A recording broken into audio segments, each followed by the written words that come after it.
Liberalismo. Ludwig von Mises. Introducción. 1. El liberalismo. Los filósofos, sociólogos, y economistas del siglo XVIII y principios del XIX, formularon un programa político que sirvió de guía para la política social, primero en Inglaterra y en los Estados Unidos, luego en el continente europeo, y finalmente también en otras partes del mundo. Pero este programa nunca se llevó íntegramente a la práctica en ningún país y en ninguna época. Incluso en Inglaterra, que se reconoce como la patria del liberalismo y como modelo de país liberal, nunca se consiguió realizar todas las instancias de este ideario.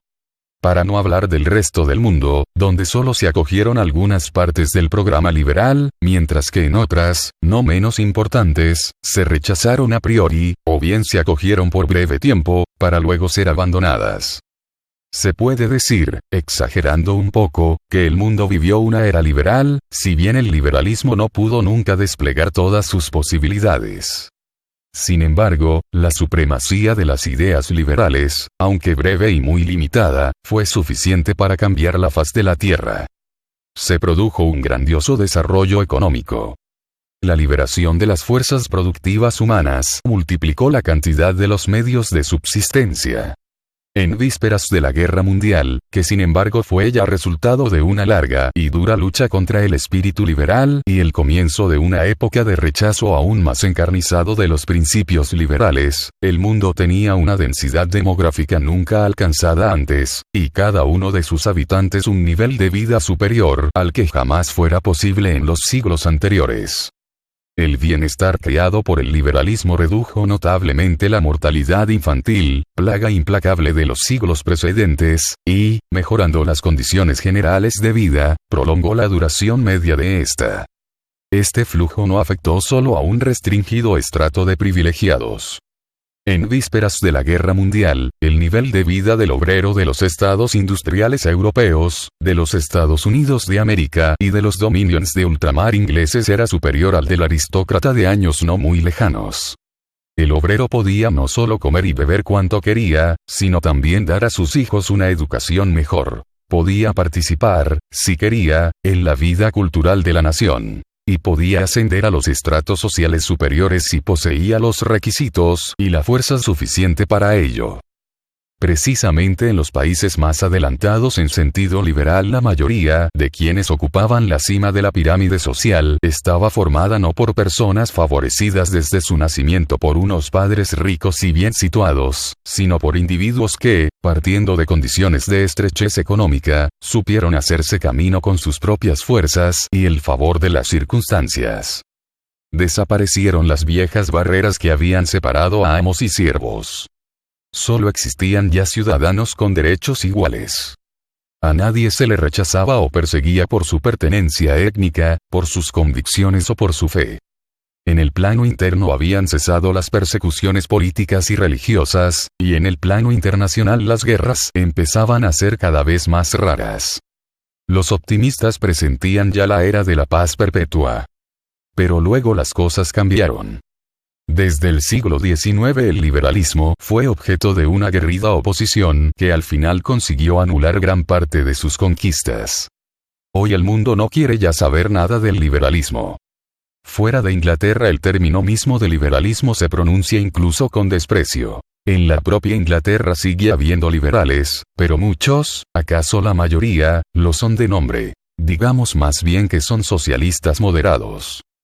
El poder de gobierno está hoy en todas partes en manos de partidos antiliberales. El antiliberalismo pragmático ha desencadenado la guerra mundial e inducido a los pueblos a encerrarse en sí mismos, protegidos por prohibiciones a la importación y a la exportación, aranceles, medidas antimigratorias y otras por el estilo. Dentro de los estados, ese antiliberalismo ha acometido una serie de experimentos socialistas, con el resultado de reducir la productividad del trabajo y aumentar la penuria y la miseria. Quien no quiere cerrar los ojos no podrá menos de reconocer por doquier los síntomas de una inminente catástrofe económica. El antiliberalismo nos está llevando hacia un colapso general de la civilización. Para saber qué es el liberalismo y cuáles son sus objetivos, no basta con dirigirse simplemente a la historia y comprobar las aspiraciones de los políticos liberales con sus realizaciones, ya que el liberalismo nunca ha conseguido realizar su programa según sus intenciones. Pero tampoco los programas y los comportamientos de aquellos partidos que hoy se proclaman liberales pueden aclararnos las ideas sobre el verdadero liberalismo. Ya hemos aludido al hecho de que en la propia Inglaterra hoy se entiende por liberalismo, algo que se parece más al torrismo y al socialismo, que al viejo programa del libre intercambio. Ante el espectáculo que nos muestra a liberales que consideran compatible con su liberalismo luchar por la estatización de los ferrocarriles, de las minas y de otras empresas, o incluso por la imposición de aranceles proteccionistas, no es difícil convencerse de que no ha quedado más que el nombre. No es hoy suficiente estudiar el liberalismo en los escritos de sus grandes fundadores. El liberalismo no es una teoría completa, no es un dogma rígido. Es lo contrario de todo esto. Es la aplicación de las teorías científicas a la vida social de los hombres. Y así como la economía política, la sociología y la filosofía no han permanecido en silencio desde los tiempos de David Hume, Adam Smith, David Ricardo, Jeremy Bentham y Wilhelm Wundt, así la doctrina del liberalismo, aunque haya permanecido idéntica en su línea de fondo, es hoy distinta de la que era en tiempos de aquellos pensadores. Desde hace muchos años nadie ha tratado de exponer de manera esquemática el significado y la esencia de la doctrina liberal. Bastaría esta sola circunstancia para justificar nuestro intento. 2. El bienestar social. El liberalismo es una doctrina enfocada completamente sobre la conducta de los hombres en este mundo. Se interesa prioritariamente por el aumento del bienestar exterior, material, de los individuos, y no se preocupa directamente de sus necesidades interiores, de sus exigencias espirituales y metafísicas. No promete felicidad y satisfacción a los hombres, sino solo la satisfacción más abundante posible de todos esos deseos que pueden ser satisfechos por las cosas del mundo exterior. El liberalismo a menudo ha sido reprochado por esta actitud puramente superficial y materialista hacia lo que es terrenal y transitorio. Se ha dicho que la vida del hombre no se agota en comer y beber, que existen necesidades muy distintas y más importantes que las elementales de alimentarse, vestirse, tener cobijo, que aún la mayor riqueza terrena no podría jamás dar al hombre la felicidad, y dejaría insatisfecho y vacío su interior, su alma. Que el mayor error del liberalismo, en una palabra, habría sido el no haber sabido ofrecer nada a las más profundas y nobles aspiraciones del hombre. Sin embargo, los críticos que eso afirman demuestran con ello mismo que son ellos los que tienen una imagen bastante reductiva y muy materialista de estas aspiraciones más altas y nobles. Con los medios humanos de que dispone la política, se puede ciertamente hacer a los hombres ricos o pobres, pero nunca se puede llegar a hacerlos felices y a satisfacer sus anhelos más íntimos y profundos. Aquí fallan todos los expedientes externos. Todo lo que la política puede hacer es eliminar las causas externas del sufrimiento y de la pena. Puede promover un sistema que dé pan a los hambrientos, vestidos a los desnudos y un techo a los desheredados. Pero la dicha y la felicidad no dependen del alimento, del indumento y del cobijo, sino de todo lo que se guarda en el interior del hombre. No es por el desdén de los bienes espirituales que el liberalismo se ocupa exclusivamente del bienestar material del hombre, sino por la convicción de que lo más alto y más profundo del hombre no puede ser tocado por ninguna regulación externa. Trata de crear tan solo el bienestar exterior, porque sabe que la riqueza interior, la riqueza espiritual, no puede venir al hombre desde fuera, sino solo desde su interior. No quiere sino crear las condiciones preliminares para el desarrollo integral de la vida interior. Y nadie puede dudar de que el ciudadano del siglo XX, que vive en condiciones de relativo bienestar, puede satisfacer sus necesidades espirituales mejor que el ciudadano del siglo XIX, siempre preocupado por la supervivencia cotidiana y por las amenazas de los enemigos. Naturalmente, a quien abraza el ideal de la ascética integral, siguiendo el ejemplo de algunas sectas asiáticas o cristianas de la Edad Media, o asume como humilde modelo de comportamiento humano la frugalidad de los pájaros en el bosque y de los peces en el agua, nada tenemos que objetar cuando reprochan al liberalismo su actitud materialista. solo podemos pedirle que nos deje ir por nuestro camino, como nosotros le dejamos que sea feliz a su modo, y que disfrute tranquilamente de su clausura, lejos del mundo y de los hombres. Nuestros contemporáneos, en su inmensa mayoría, no entienden los ideales ascéticos. Pero cuando se ha rechazado en principio una conducta de vida ascética, no se puede luego reprochar al liberalismo su aspiración al bienestar material. 3. El racionalismo. Otra acusación recurrente dirigida contra el liberalismo es la de racionalismo, en el sentido de que quisiera someterlo todo a reglas racionales, desconociendo así el notable papel que desempeñan y no pueden menos de desempeñar en la existencia humana los sentimientos, y sobre todo los elementos de irracionalidad. Ahora bien, el liberalismo no ignora en absoluto que los hombres se comportan también irracionalmente. En efecto, si actuaran siempre y en todo caso racionalmente, sería superfluo exhortarles a asumir la razón como criterio de sus acciones. El liberalismo no sostiene que los hombres actúen siempre racionalmente, sino simplemente que deberían siempre hacerlo en su propio interés bien entendido. Y la esencia del liberalismo consiste cabalmente en llevar el elemento de la razón también a la política, dándole la importancia que nadie le discute en todos los demás campos de la acción humana. Si al médico que aconseja a su paciente unas reglas de vida racionales, es decir, higiénicas, éste respondiera: sé perfectamente que sus consejos son racionales, pero mis sentimientos me impiden seguirlos y me vienen ganas de hacer todo lo que perjudica mi salud, a pesar de saber que obro irracionalmente, muy pocos considerarían su conducta como loable. Cualquier cosa que hagamos para alcanzar un fin que nos hemos propuesto, trataremos de hacerlo racionalmente.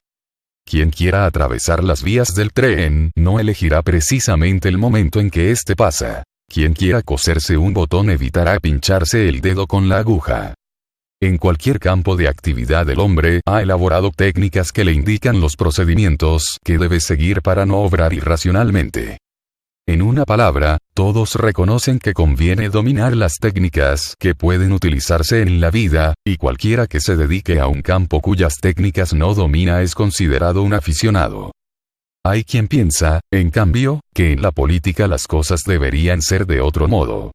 Aquí deberían decidir, no la razón, sino los sentimientos y los instintos. Si se trata de establecer qué hay que hacer para crear una buena instalación de iluminación nocturna por las calles de la ciudad, en general se discute solo de los criterios racionales a adoptar. En cambio, apenas se llega en la discusión al punto en que hay que decidir si la iluminación debe ser gestionada por privados o por el Estado, la razón ya no vale, y lo que debe decidir es la pasión, la ideología. En una palabra, la irracionalidad.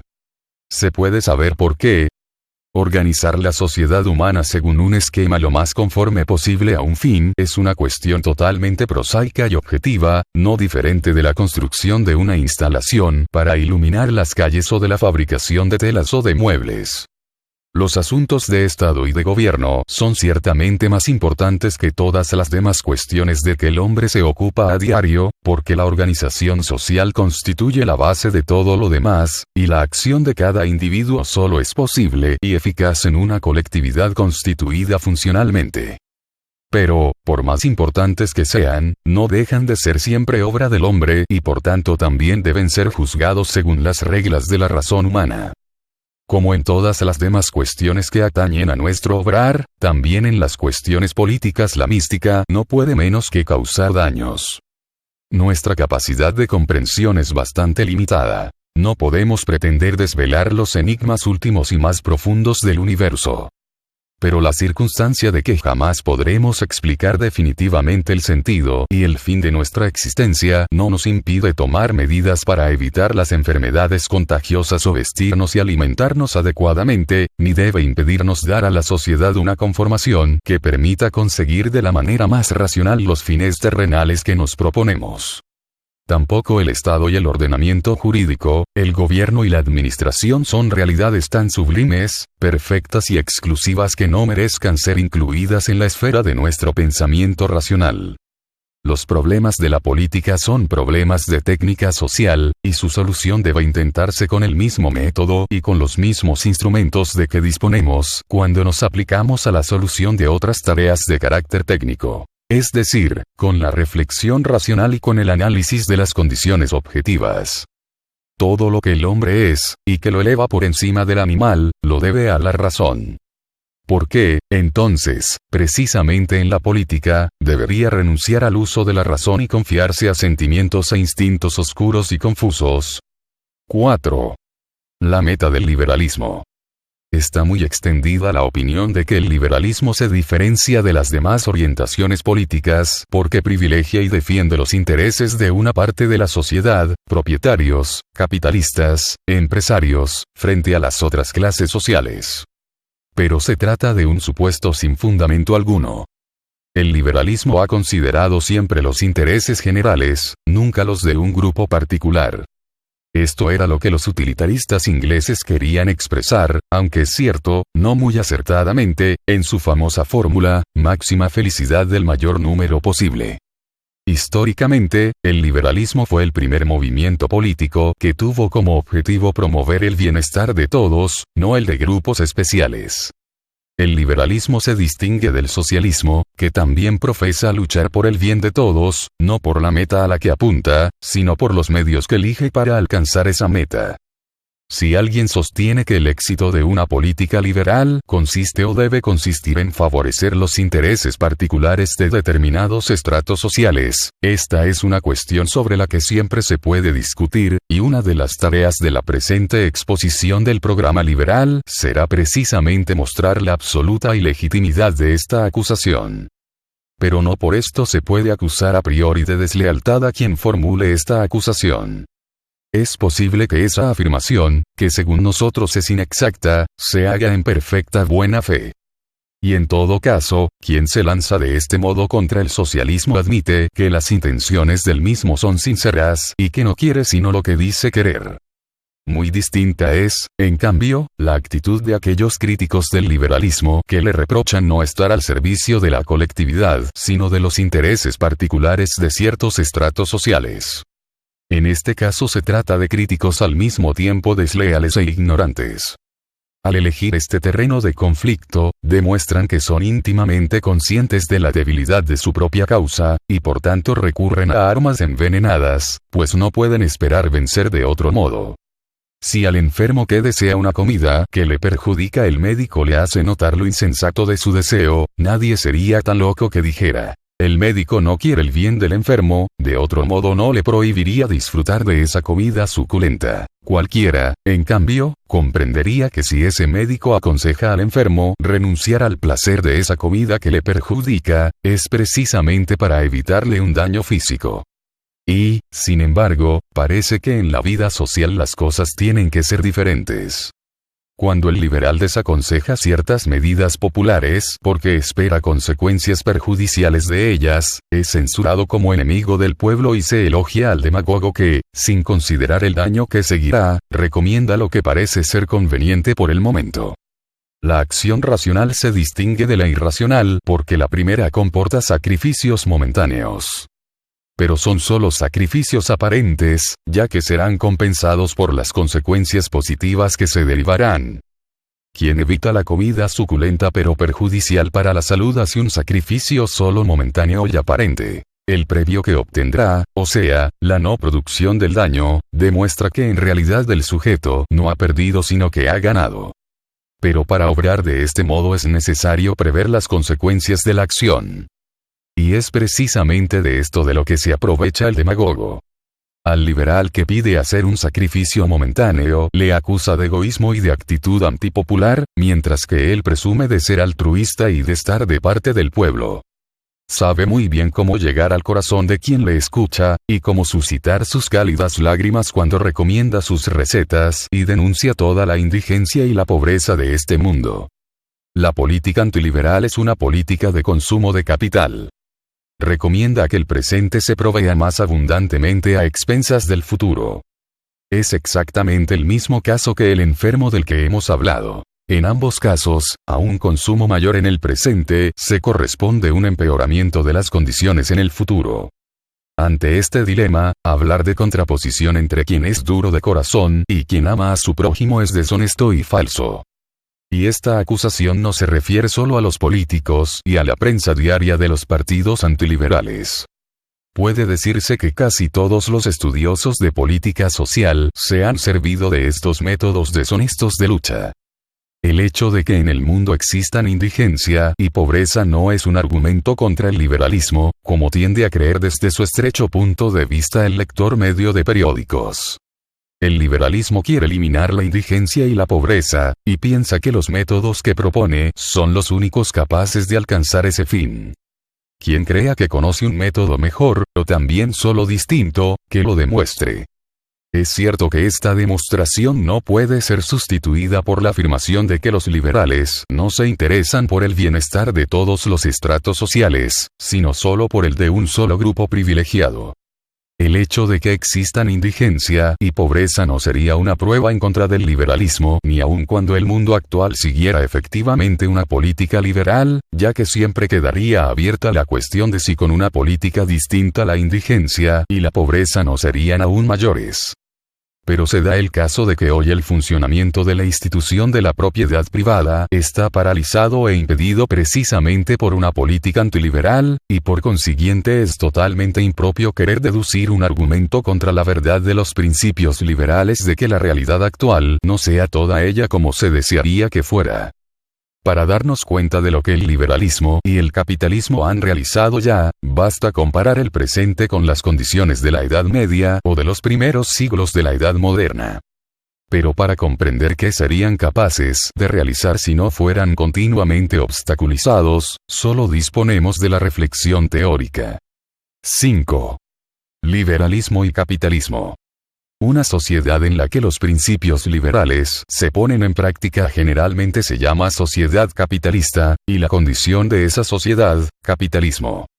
En realidad, puesto que en toda la esfera de la política económica apreciamos tan solo una aproximación más o menos amplia al liberalismo, la condición dominante del mundo actual nos ofrece solo una imagen imperfecta de lo que un capitalismo plenamente desarrollado significa o podría significar. Sin embargo, uno está totalmente justificado al llamar a nuestra era la era del capitalismo, porque todo lo que ha creado la riqueza de nuestro tiempo se remonta a las instituciones capitalistas. Es gracias a esas ideas liberales que aún permanecen vivas en nuestra sociedad, a lo que aún sobrevive del sistema capitalista, que la gran masa de nuestros contemporáneos puede disfrutar de un nivel de vida muy superior al que era posible hace unas pocas generaciones solo para los ricos y especialmente privilegiados.